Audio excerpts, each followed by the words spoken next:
Phone tapping కేసులో నోటీసుల నేపథ్యంలో మాజీ సీఎం కేసీఆర్తో కేటీఆర్ హరీష్ రావు భేటీ కానున్నారు. కాసేపట్లో వారిద్దరూ ఎర్రవల్లి ఫామ్ హౌస్కు వెళ్తారు. ఫోన్ ట్యాపింగ్ కేసులో ఎలా ముందుకెళ్లాలనే దాని మీద గులాబీ బాస్తో చర్చిస్తారు. ఇప్పటికే హరీష్ రావును సిట్ విచారించగా రేపు విచారణకు రావాలని కేటీఆర్కు నోటీసులు ఇచ్చింది. దీంతో ఆయన హాజరు మీద ఉత్కంఠ కొనసాగుతోంది.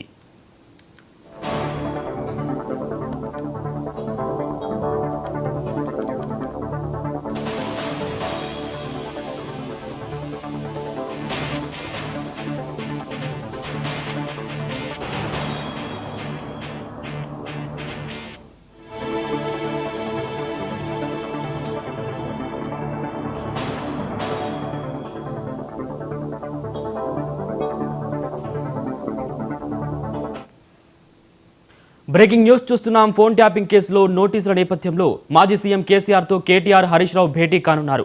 కాసేపట్లో వారిద్దరూ ఎర్రవల్లి ఫామ్ హౌస్కు వెళ్తారు. ఫోన్ ట్యాపింగ్ కేసులో ఎలా ముందుకెళ్లాలనే దాని మీద గులాబీ బాస్తో చర్చిస్తారు. ఇప్పటికే హరీష్ రావును సిట్ విచారించగా రేపు విచారణకు రావాలని కేటీఆర్కు నోటీసులు ఇచ్చింది. దీంతో ఆయన హాజరు మీద ఉత్కంఠ కొనసాగుతుంది. ఓకే రైట్, ఇదే అంశంపై మా ప్రతినిధి బసవరాజ్ ఫోన్ ఇన్ ద్వారా అందిస్తారు. బసవరాజ్, చెప్పండి. నవీన్, మాజీ మంత్రి కేటీఆర్ కు కాసేపటి క్రితం సిట్ నోటీసులు అందజేసినటువంటి విషయం తెలుస్తా ఉంది. ఈ నేపథ్యంలో ఎర్రవల్లిలోని ఫామ్ హౌస్ కి కేసీఆర్ కడగడానికి ఒక గంట తర్వాత కేసీఆర్ ఫామ్ హౌస్ కి చేరుకోబోతున్నారు. రేపు 11ంటికి జూబ్లీహిల్స్ ఏసీపీ ఆఫీస్ లో హాజరు కావాలని చెప్పి సిట్ నోటీసులు అందించినటువంటి నేపథ్యంలో కేసీఆర్ కలిసి ఎలా ముందుకెళ్లాలి అనే దానిపైన మాజీ మంత్రులు కేటీఆర్, హరీష్ రావులు ఒక గంట 2 గంటల తర్వాత ఫామ్ హౌస్ కు చేరుకున్నారని తెలుస్తా ఉంది. ప్రస్తుతం కేటీఆర్ సిరిసిల్ల నియోజకవర్గంలో పర్యటనలో ఉన్నారు. అందులో భాగంగా ఈ సిట్ నోటీసులు అందినటువంటి నేపథ్యంలో 6ంటికి ప్రెస్ మీట్ కూడా అక్కడ సిరిసిల్లలో ప్రెస్ మీట్ కూడా నిర్వహించే అవకాశం ఉంది. ఆ ప్రెస్ మీట్ తర్వాత నేరుగా ఫామ్ హౌస్ చేరుకోబోతున్నారు. అలాగే మాజీ మంత్రి హరీష్ రావు కూడా మెదక్ పర్యటనలో ఉన్నారు. కాబట్టి ఈయన పర్యటన అనంతరం కూడా ఇద్దరు కలిసి ఫామ్ హౌస్ కు చేరుకోబోతున్నారు. ఫామ్ హౌస్ కు చేరుకున్న తర్వాత సిట్ నోటీసులపై ఎలా ముందుకెళ్లాలి అనే విషయం కేసీఆర్ తో చర్చిస్తారని తెలుస్తా ఉంది. అలాగే మెదక్ పర్యటనలో ఉన్నటువంటి మాజీ మంత్రి హరీష్ రావు కూడా హాట్ కామెంట్ చేశారు. కేటీఆర్ కి సిట్ నోటీసులపై నేను కేటీఆర్ గట్టిగా నిలదీస్తుంటే సిట్ నోటీసులు ఇస్తున్నారు.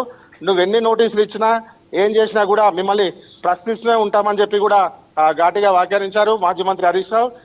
అలాగే నీ బావమరిది కుంభకోణం బయటకు వస్తుందనే ఈ నేపథ్యంలోనే మా పైన ఈ సిట్ నోటీసులు జారీ చేస్తున్నారని చెప్పి సీఎం రేవంత్ రెడ్డిపై కూడా ఆగ్రహం వ్యక్తం చేస్తున్నటువంటి పరిస్థితి తెలుస్తా ఉంది. ఏం చేసినా కూడా బొగ్గు కుంభకోణం గురించి ఎప్పటికప్పుడు నిలదీస్తూనే ఉంటాం.